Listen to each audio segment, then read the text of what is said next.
Assalamualaikum ayah bunda, semoga sehat selalu. Jo tampil cantik pagi ini. Ia ingin terlihat menarik di depan Reynan pagi itu. Untuk memberikan jawaban pada Reynan. Setelah semalam ia menimbang keputusannya. Jo berjalan menuju klinik untuk mengemban tugasnya pagi ini. Jo, sahut lelaki di belakangnya. Langkah Jovanka terhenti. Ia menengok ke belakang. Rey?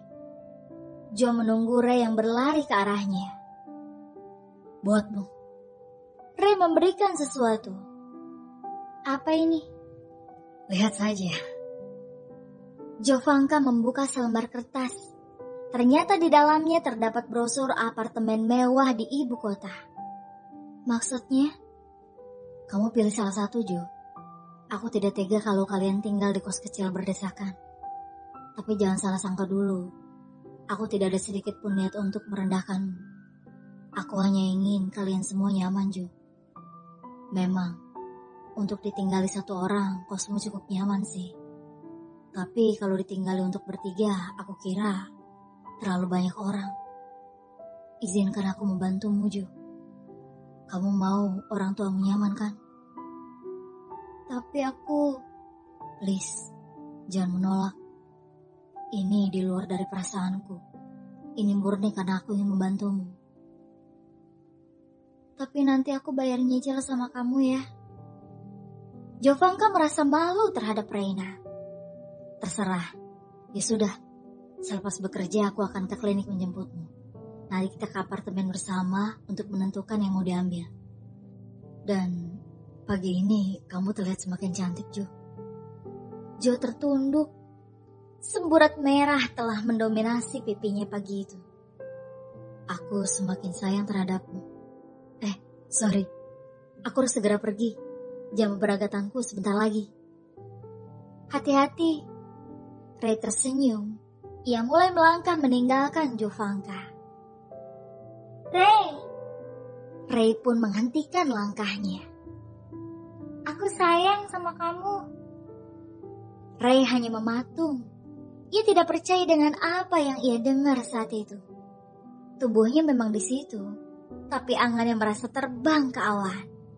Ia merasa sangat bahagia dengan jawaban Jovanka. Apa aku mimpi? Jo berlari menuju tempat kerjanya. Sedangkan Reynan masih mematung hingga ia dikagetkan oleh David. Woi, ngapain lu diam aja di mari? Gak gawe lu? Astaga, gue harus berangkat sekarang. Bye. Rey pun berlalu pergi meninggalkan Devin yang sedang heran dengan sikapnya. Devin melanjutkan langkahnya menuju klinik. Dan lagi ia dihadapkan dengan orang yang sedang melamun. Ia melihat Jovanka yang sedang duduk dengan senyum yang sedikit mengembang. Kenapa dengan orang-orang di pagi ini sih? Devin mendekati Jovanka. Kini ia tepat berada di depan sahabatnya itu. Tapi Jo sepertinya tidak sadar. Terbukti, walaupun Devin sudah melambaikan tangannya di depan wajah Jovanka, gadis itu tanpa respon. Halo? Lu kenapa sih? Enggak kenapa-napa. Udah aku mau ke toilet. Aneh. Akhirnya pagi itu semua sibuk dengan pekerjaannya masing-masing.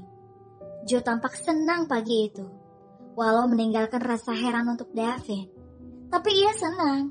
Sahabatnya kini kembali ceria. Berbeda seperti dulu.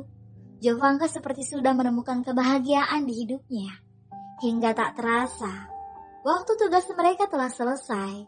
Segala aktivitas hari ini membuat tubuhnya merasa lelah. Balik, Jo. Iya. Jo dan Devin keluar dari klinik. Di kursi luar sudah ada Reynan yang telah menunggu. Cie. Pantesan dari tadi tuh bibir terus ngembang. Ternyata dijemput sama pilot tampan. Devin menyenggol dengan Jovanka. Apaan sih? Jovanka menyembunyikan rasa bahagianya. Walau jauh dari lubuk hatinya, ia bersorak bahagia ketika Rey menjemputnya senja itu. Ray pun tersenyum. Ya udah, gue balik duluan ya. Kata Adara, kalau ada dua orang yang sedang dimabuk cinta, orang ketiga yang berada di antara mereka adalah setan. Gue gak mau jadi setan. Bye. Davin pun berlalu pergi. Sementara Ray dan Joe sedang saling pandang dan sesekali senyum pun terukir ketika netra mereka saling menatap. Ray mengulurkan tangannya dan Jovanka pun meraihnya. Lengan yang sangat ia rindukan ketika mereka berjalan sambil bergenggaman tangan. Mereka berjalan dengan tangan yang saling menggenggam, menciptakan debar pada hati masing-masing. Cinta yang sangat besar telah mereka rasakan. Mereka meluncur ke salah satu apartemen mewah, mencari dan akhirnya memilih satu di antara deretan apartemen mewah di dalamnya. Hingga akhirnya proses jual beli pun terjadi sore itu. Ini kuncinya. Terima kasih dan semoga memberi kenyamanan. Terima kasih, Pak. Besok hari saya akan melunasinya. Akhirnya setelah kunci apartemen itu diserahkan, lelaki itu pun pergi meninggalkan Joe dan Rena. Ini, Ray memberi kunci apartemen itu untuk Jovanka. Joe pun meraihnya. Sebenarnya ia merasa tidak enak dengan Ray. Hatinya pun bertanya, kenapa Papa gak merestui hubungan kami waktu lalu? Padahal Ray adalah lelaki yang baik. Ia begitu tulus mencintaiku. Hei, kok malah ngelamun sih? Joe tersenyum. Kenapa kita harus seperti ini, Ray?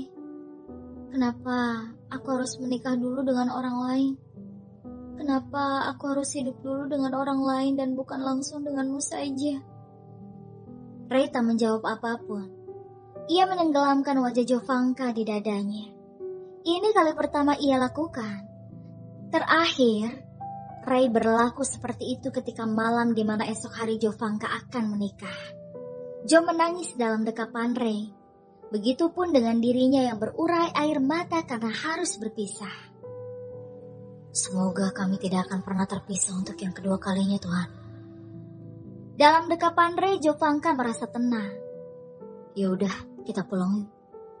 Joe pun mengangguk dan Ray mengantar Jovanka ke kos sederhananya. Ray, ujar Joe ketika berada di dalam mobil. Ray masih fokus menyetir. Makasih ya, udah bantu keluarga aku. Nanti aku kasih tahu Mama dan Papa tentang apartemen yang baru dibeli tadi. Pasti Papa senang dengarnya. Ujar Jovanka berharap dapat restu dari papanya. Tiba-tiba mobil direm. Gak perlu, Jo. Kenapa? Gak perlu tahu. Mereka cukup tahu apartemen itu milikmu. Kamu yang memberikannya untuk mereka. Jo hanya menyipitkan matanya. Aku tidak ingin cari muka terhadap papamu. Biarlah semuanya mengalir sampai papamu merestui hubungan kita. Tapi sampai kapan? Papa itu keras, Ray. Ia tidak akan melunak sebelum ia mengetahui sisi baik orang itu. Aku ingin merubah pandangannya padamu. Aku ingin Papa tahu kalau dirinya sudah salah menilaimu. Biarkan papamu mendapatkan semua itu dengan sendirinya. Hal baik tidak akan selalu tertutup. Begitupun dengan kekerasan hati papamu. Aku yakin, suatu saat papamu akan melunak. Ia akan merestui hubungan kita, tanpa harus kamu bela aku di depannya. Netra Joe memandang tajam. Papa emang salah. Papa udah salah menilai Ray. Jovanka mengetuk pintu kosnya. Seraut wajah senja terlihat dari balik pintu. Joe, Ray, sapa Meli ketika ia membuka pintu. Sorry, Tan. Meli tersenyum. Sore, mari masuk. Meli membuka pintu dengan lebar. Ray melangkah masuk ke dalam kos yang sempit. Di dalam terlihat Randy yang sedang duduk di kursi rodanya. Wajah Randy sangat tidak bersahabat ketika ia melihat Ray. Sore, Om. Randy memalingkan pandangannya. Maaf ya, Nak Ray. Tante mau ajak Papa Jovanka masuk ke dalam kamar. Ujar Meli merasa tak enak dengan tingkah laku suaminya. Meli masuk ke dalam kamar bersama Randy. Sedangkan Ray dan Joe duduk di ruang tamu yang sempit itu. Tak terlalu lama, Ray akhirnya berpamitan pada Jovanka. Jo, aku balik ya. Mama dan papamu mana? Di kamar, mungkin papa sedang istirahat. Nanti aku pamitkan saja. Baiklah, jaga diri baik-baik ya Jo. Ray mengusap pucuk kepala Jovanka. Iya, kamu juga ya. Ray mengangguk dan berlalu pergi. Jo kembali duduk di kursi ruang tamu. Tidak berselang lama Melly keluar dari dalam kamar. Mah, papa mana? Apa sudah tidur? Ada di dalam. Papamu sepertinya kesal gara-gara melihat Ray tadi. Mah, papa tuh kenapa sih, Mah? Kok benci banget sih sama Ray? Emang Ray salah apa coba, Mah? Entah, Mama juga tidak tahu alasan papamu. Jo membuang nafas kasar. Tidak ingin larut dalam kekesalan melihat tingkah papanya. Akhirnya Jo menceritakan tentang apartemen itu pada Melly. Mah, ini. Jovanka memberikan kunci apartemen baru pada Melly. Kunci apa ini, Jo? Apartemen. Papa dan Mama bisa tinggal di sana. Tapi Jo gak bisa ikut. Karena terlalu jauh dengan klinik Jo di bandara. Melly pun mengangguk. Tapi dari mana kamu dapat apartemen ini? Kamu sengaja sewa untuk kami. Jo menggeleng. Itu apartemen dari Rema. Apa? Shh. Jo minta Mama rahasiakan hal ini. Tapi kenapa? Permintaan Ray. Melly sungguh tidak menyangka ada lelaki baik seperti Ray. Padahal ia telah disakiti oleh suaminya. Tapi ia masih memikirkan untuk memberikan kenyamanan pada orang yang telah menyakiti hatinya itu. Waktu telah menunjukkan pukul 6 sore. Jo bergegas mandi. Ia pun memakai baju tidur. Karena biasanya ia hanya beristirahat di dalam kos. Apalagi sekarang ada orang tuanya. Mah, Pah, makan dulu yuk. Randy dan Melly keluar dari dalam kamar. Mereka menikmati makan malam bersama. Maaf ya, Pah, Mah, menu makanannya sederhana. Tidak apa-apa, sayang. Mereka pun menikmati makan malam bersama. Wajah Randy masih terlihat kesal saat itu. Tiba-tiba terdengar suara ketukan di pintu kos Jovanka. Siapa itu? Melly bangkit dari tempat duduk. Biar Jo saja yang bukain pintu, Mah. Mama lanjut makan aja. Jo melangkah menuju pintu. Dan Jo pun membuka pintu itu. Mama. Mata Jo membulat ketika melihat mama mertuanya. Masuk, Mah. Nadia tersenyum. Malam, Jo. Kembali mata Jo membulat ketika melihat sosok lelaki yang dianggap telah meninggal. Mas Alex? Netra yang membulat kini berkaca-kaca dengan ucapan yang terbata. Kaki mereka mematung. Terlebih Jovanka yang terlalu syok sekaligus gembira melihat suaminya telah kembali.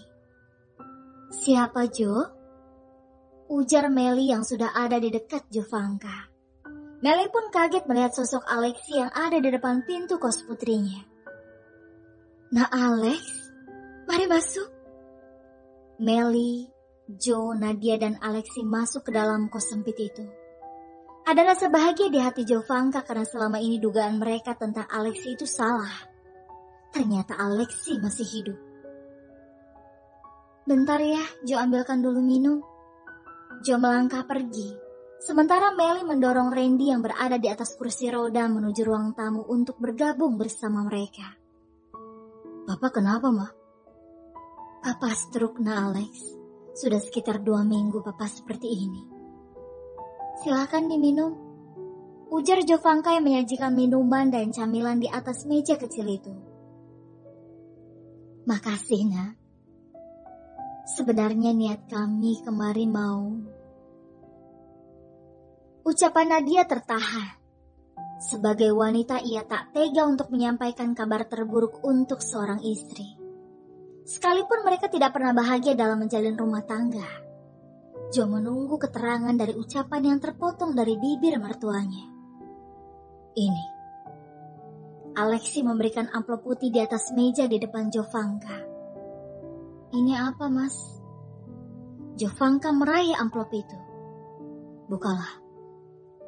Jo membuka amplop putih itu dan mengambil lembar kertas di dalamnya. Ia membaca isi dari lembar kertas itu dan netra Jo mulai berkaca. Baru saja Jovanka bahagia melihat suaminya. Hanya dengan hitungan menit, kebahagiaan itu hilang karena satu lembar kertas yang ia baca. Cerai? Alexi mengangguk. Apa? Maksud kamu apa mau menceraikan anak saya? Apa salah Jovanka sama kamu? Tega sekali kamu, Alexi.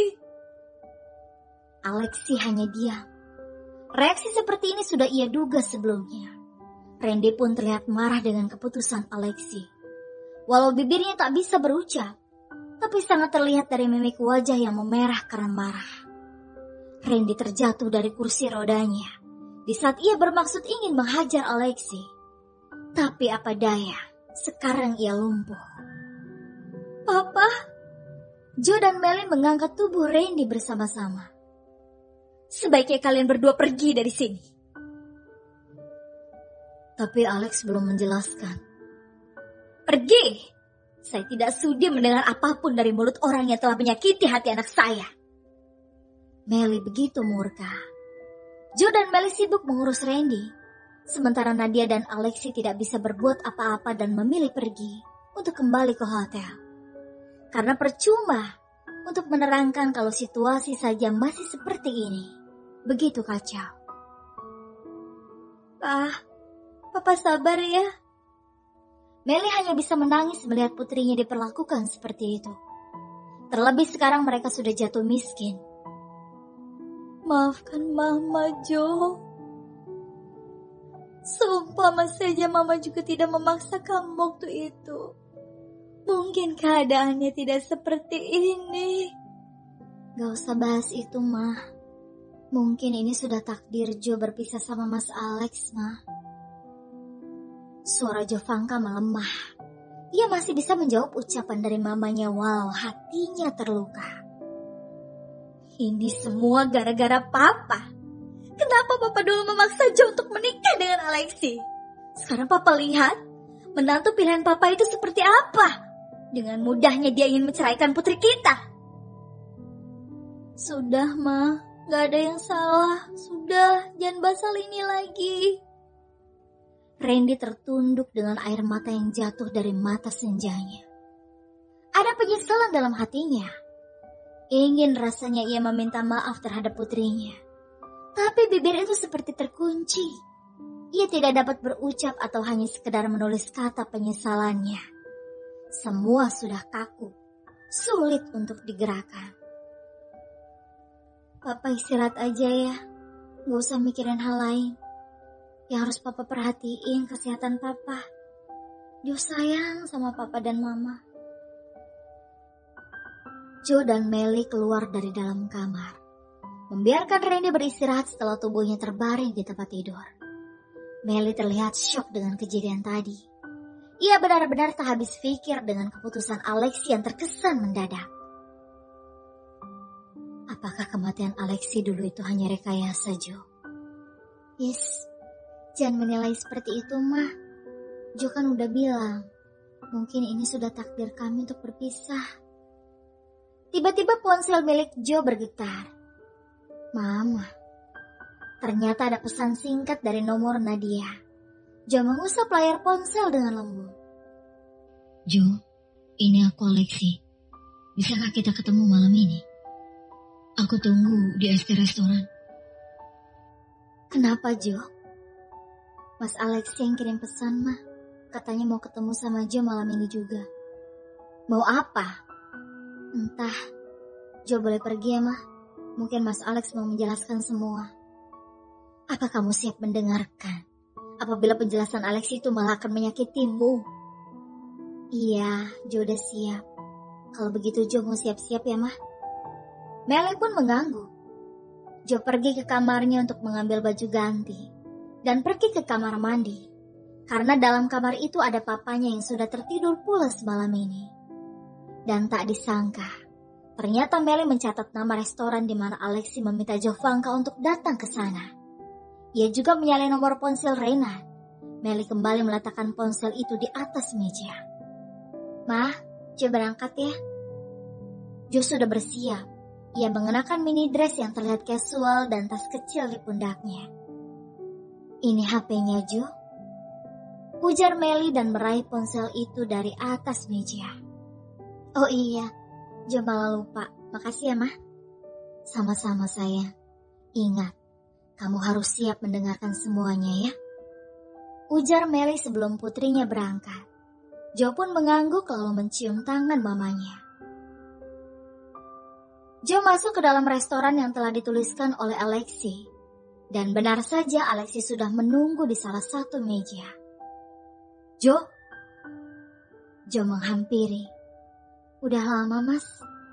"Lumayan, silakan duduk." Jo duduk di depan Alexi. Tapi ada yang mengganjal hati Jo saat itu. Ia melihat tas wanita yang berada di meja Alexi. Tidak mungkin juga Mas Alexi pakai tas wanita. "Jo?" "Iya." "Sebelumnya aku minta maaf. Aku tidak bisa meneruskan pernikahan yang penuh dengan kepura-puraan." "Maksudnya?" "Kamu berpura-pura mencintaiku. Padahal dari lubuk hatimu, kamu tidak pernah mencintaiku. Sudah cukup aku menunggumu, Jo. Lebih dari 2 tahun kita menjalin rumah tangga. Tapi aku tidak mendapatkan hakku sebagai seorang suami. Hingga akhirnya lebih dari 2 tahun juga kita terpisah jarak." "Mas," tiba-tiba seorang perempuan mendekati Alexi. Alexi tersenyum, sedangkan Jovanka terlihat heran melihat gadis belia yang memanggil suaminya, bahkan mendekat lalu duduk di sampingnya. "Sayang." "Sayang." "Jo, kenalkan, ini istriku, namanya Princess. Ia yang mengurusku ketika aku koma. Bahkan dengan telaten ia membantu untuk kembali mengingat semua memoriku ketika aku amnesia." Jo mencoba tegar. Ia tersenyum pada wanita yang kini telah menjadi madunya. "Maaf Jo, aku sudah jatuh cinta dengan Princess karena ia telah menjadi istriku seutuhnya. Aku ingin mengurus perceraian kita dengan segera. Aku mohon kamu tidak memperlambat prosesi sidang nanti." Jo hanya bisa mengangguk. "Makasih ya Jo." "Mas tenang saja, aku tidak akan mempersulit di persidangan nanti. Selamat ya Mas, Princess." Jo bangkit dari kursi lalu langkahnya terayun keluar dari restoran. "Mas, kejar dia Mas, aku gak tega." "Biarlah sayang. Mungkin hal ini memang yang terbaik untuk kita semua. Ini bagaikan jamu untuk Jovanka. Sekarang memang terasa pahit. Tapi aku yakin obat itu akan memberinya kesembuhan. Dengan adanya lelaki yang kelak mengisi hati dan hidupnya. Lelaki yang ia sayang. Aku hanya dapat berdoa.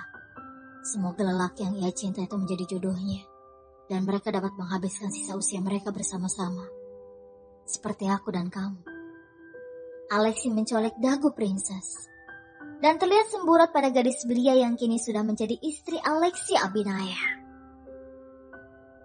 Sementara itu, Jo berlalu dari restoran dengan berjalan kaki. Air matanya tak henti berurai di pipi. Ia berjalan di bawah langit malam gelap, disertai kilatan petir. Sepertinya akan turun hujan. Jovanka terus melangkah tanpa tujuan. "Jo!" Jo berhenti, tapi air matanya tidak dapat tertahan. Masih terus terjatuh di pipinya. Ray keluar dari dalam mobil. "Kamu baik-baik aja?" "Ray?" Netra Jo membulat. Ia kaget dengan Ray yang tiba-tiba ada di sana. "Kamu ngapain?" "Mengajakmu pulang." Jo menggeleng. "Kenapa? Apakah Alexi menyakitimu?" "Dari mana kamu tahu kalau aku bertemu dengan Mas Alex?" "Tidak penting." Air mata Jovanka kembali tertumpah. "Bajingan. Ayo ikut aku." Ray menggenggam tangan Jovanka. "Kemana?" ke restoran itulah. Dia ada di sana kan? Untuk apa? Aku ingin memberikannya pelajaran. Jo menghempaskan genggaman tangan Ray. Aku akan bercerai dari Mas Alex. Apa? Dalam beberapa hari ini sidang akan dimulai. Kenapa dia selalu membuatku kecewa? Aku sudah merelakanmu untuknya, tapi kenapa dia meninggalkanmu? Dan lagi, air mata itu tertumpah. Ray baru sadar ia terlalu memikirkan emosinya pada Alexi, sehingga ia lupa dengan perasaan Jovanka saat ini. Ray saja kecewa, apalagi wanita itu. Kemudian Ray memeluk tubuh wanita yang ia sayang, menenggelamkan wajah cantiknya ke dalam dadanya. Menangislah Jo, menangis puasmu. Ray memeluk tubuh erat Jovanka. Aku sayang kamu Jo. Aku berjanji tidak akan pernah meninggalkanmu. Tapi aku ini janda, Ray. Aku tidak pantas untukmu. Aku tidak peduli. Tiba-tiba hujan turun dengan sangat lebat malam itu. Ray dan Jovanka masih berdiri di bawah pohon. Tapi tetap saja tubuh mereka basah terkena cucuran air hujan yang masuk menerobos dedaunan. Izinkan aku membahagiakanmu. Dan izinkan aku mempersuntingmu, Jo. Ray berlutut di depan Jovanka. Tapi aku... Shh, tidak usah diteruskan. Aku akan menerimamu apa adanya. Ray menggenggam kedua tangan Jovanka. Posisi mereka kini saling berhadapan. Netra Ray menatap tajam Jovanka. Ia meyakinkan ketulusannya melalui sebuah lagu. Dan ia bernyanyi di bawah guyuran air hujan. Jo memeluk erat tubuh lelaki tampan itu. Di bawah derasnya guyuran air hujan yang membasahi tubuh mereka. Makasih, Ray. Aku mau menjadi pendamping hidupmu. Janjiku sudah kutunaikan. Aku selalu setia untukmu. Sayangi aku hingga mau memisahkan kita, Ray. Ray mengangguk dan semakin memeluk erat tubuh wanita yang kini bersedia menjadi pendamping hidup di sisa umurnya. Bersambung.